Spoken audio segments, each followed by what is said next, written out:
Galera que curte o Pod Rocker aí, toda semana tem uma novidade, tem um assunto diferente. O Pod Rock tem a proposta de levar informação num formato independente, mas com responsabilidade. Assuntos que possam interessar aí os internautas e as pessoas que navegam, né, buscando aí coisas diferentes, principalmente da área da cultura, do entretenimento.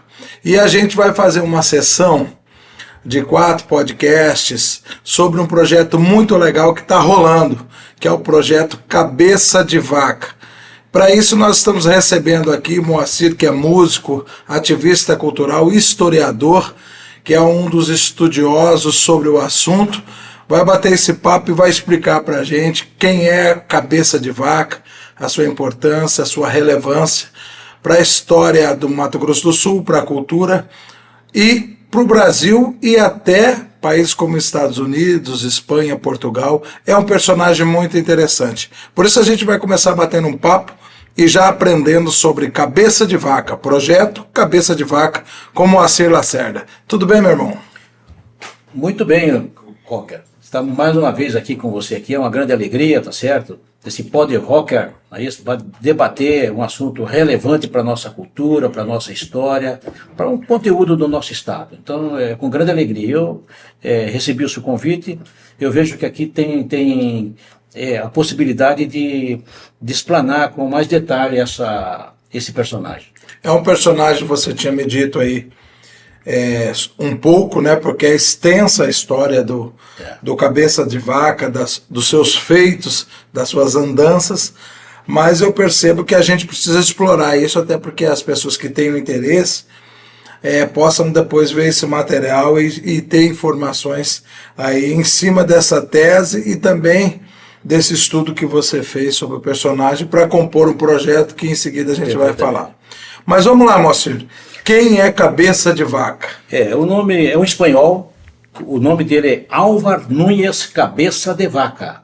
Cabeça de Vaca faz parte do nome dele. É um título de nobreza que ele herdou do seu avô. Não é isso? Pelos feitos que fez para o reinado de Espanha, e aí passa para essa dinastia, tá certo? E esse homem era um homem nobre, não é isso? O ano que nós estamos situando é em torno de 1527. Começa a história dele. Um bocado de tempo, hein? 1527, tá certo? O mundo estava dividido pelo Tratado de Tordesilhas, as Américas. Do lado direito, não é isso? Era os reinos de Portugal, e do lado esquerdo, de Tordesilhas, era o reino de Espanha.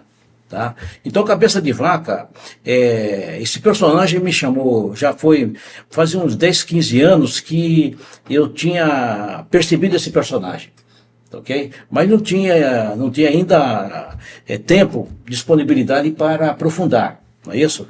Cabeça de Vaca, esse homem, ele é um espanhol, porque a Espanha, enquanto que Portugal tinha as capitanias hereditárias que nós aprendemos, né? Ali, Sim. as capitanias hereditárias. Do lado esquerdo, a Espanha tinha o vice-reino do México, o vice-reino do Peru e o vice-reino da Bacia do Prata. Certo. Tá? E aí, em 1527, a Espanha, por ordem do rei, designa Álvar Núñez Cabeça de Vaca para fundar o vice-reino da Flórida. Tá certo? Vice-reino da Flórida. Qual o objetivo desses vice-reino? Primeira coisa era a busca de ouro, de prata. Riqueza, tá certo? E de um outro lado estava associado também à igreja. Tinha um lado da catequese também. Então se associava a igreja com o Estado, não é isso? Tinha um capital privado e eles iam lá buscar. Então, Cabeça de Vaca, ele era o homem do rei. Ele ia ser o adelantado, o governador da Flórida.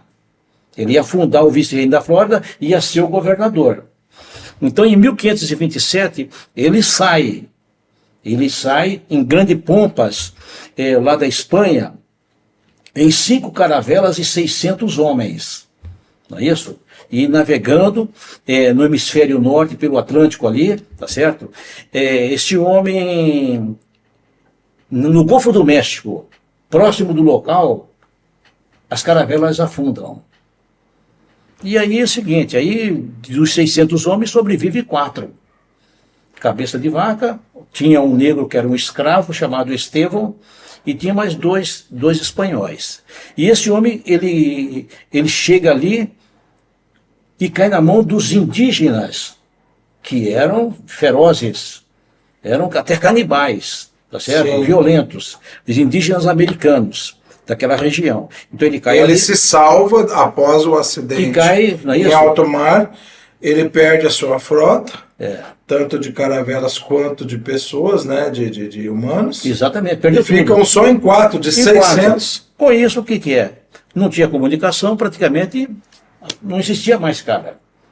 Nunca mais. Aí ele vai até terra, até a terra. Aí ele cai na mão desses índios. E pela habilidade, tá certo, deles, e pelo caráter do Cabeça de Vaca e do Estevanico, o Estevão, esse negro, esses homens, eles tiveram os índios ouviram pelo conhecimento, pela bondade que eles faziam ali, que eles não eram, acima de uma média, tá certo? E até encaravam ele como filhos do sol, os homens que vieram do leste, tá certo? Eu falei, são filhos de deuses. E ele chega aqui, e ele, do processo de sair de escravo, eles passam a liderar indígenas. E esses homens passam 10 anos, de 1527 a 1537, percorrendo a pé, seguido por milhares de índios, 8.000 quilômetros de pé na América do Norte. Ele sai da costa leste e vai o quê? E descobre montanhas rochosas lá na costa oeste. Tá certo? Então, isso tudo ele relata, porque o Cabeça de Vaca, como que surgiu essa história? Não, ele era um escrivão. E ele escrevia isso aí. Ele tem um livro publicado, aí, Cabeça de Vaca, A gente vai mostrar depois. comentários, tá certo?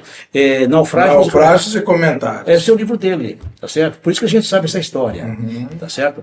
E aí ele percorre a América do Norte, ele descobre as montanhas rochosas, é ele que descobre. Os Canyons. O Grand Canyon. O Grand Canyon nos Estados Nos Unidos. Estados Unidos, ele que descobre, é isso? Existe um fomento turístico, a Rota de Cabeça de Vaca. Existe isso nos Estados Unidos. Tem essa, muito conhecido. E aí o seguinte, ele volta, ele chega na Cidade do México, que era o vice-reino do México, e de lá, em 1537, ele volta para a Espanha. Aí começou a contar a história, tá certo? E ele registrou essa saga dele nessa região. A partir daí, em 1542, ele é designado, o rei o designa, para ser o governador da Bacia do Prata, que ficava em Buenos Aires. Então, aí ele vem designado, sai da Espanha com 250 homens, só que nessa circunstância, Buenos Aires estava ocupada por índios, que tinha destruído o forte lá. Aí ele para em Lagunas, que é no limite do Tratado de Tordesilhas, ele para ali, fala, não adianta ir para Buenos Aires, tá certo? Porque lá você não consegue subir. Não dá para subir o Rio da Prata. Então ele atravessou Santa Catarina e o Paraná com 250 homens, seguindo trilha de índios, dos índios incas e guaranis. Aquelas trilhas é o caminho de Piabiru. Caminho de Piabiru. Caminho de Piabiru. Esse caminho de Piabiru levava até Cusco, até lá em Peru. Então ele seguir aquelas trilhas ali, ele descobre as cataratas do Iguaçu, é ele que descobre. Nesse trajeto aí. Nesse trajeto descobre ali, tá certo? Ele descobre a catarata do Iguaçu e ele chega em Assunção, tá certo? Chega em Assunção, em 1544, ele sobe o Rio Paraguai e chega no Pantanal. E chega no Pantanal. É o primeiro homem branco que chega no Pantanal, é ele que dá o nome de Laguna de los Charaés. Que a Laguna de Los Charaés significa o que exatamente? O mar de Charaés. Tinha os índios Charaés. Então ele falou que é a Laguna de los Charaés. Tá certo? E ele sobe. Por causa dos índios, o mar que ele fala. E ali era o mar. Pela água ou pela quantidade de. Não, pela de quantidade Charaés? de água, tá aí, era o mar. E ali é a terra dos Charaés. Então, Laguna de los Charaés. Por isso que nós chamamos de mar de Charaés. Tá certo? Ele era um homem, um pacificador, de grande, ele não era um espanhol, um explorador que chegava destruindo, como chama, os nativos. Ele estabelecia uma paz e amizade. Esse homem foi explicar. As referências de direitos humanos começam com esse cara.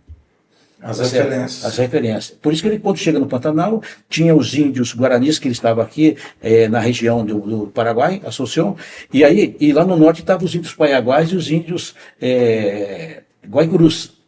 Ele estabelece a paz e ele começa a dar cavalos para estabelecer a paz. Então ele era um pacificador. Então, a partir de todas essas coisas aí, me levou a escrever durante a pandemia. Então, na pandemia, eu comecei a ler, tá certo? Tanto o livro do Cabeça de Vaca, li também o livro do Mário Sérgio Lorenzetto, não é isso? Que é um grande conhecedor. Nós vamos fazer um take, tá? Depois do livro, sem problema. Para daí a gente colocar. E aí o seguinte, e lendo também outros 5 livros, eu chego num conteúdo, tá certo? Porque eu tenho que falar. Aí eu pensei, não é só uma descrição histórica, mas você conta uma descrição pensando numa obra musical. E aí pensando num teatro, pensando em artes visuais, tá certo? Então eu compus esse trabalho, esse álbum musical, Cabeça de Vaca, Andarilho das Américas, diante da grandeza desse personagem. A gente vai daqui a pouco falar sobre o projeto. Perfeito. Certo?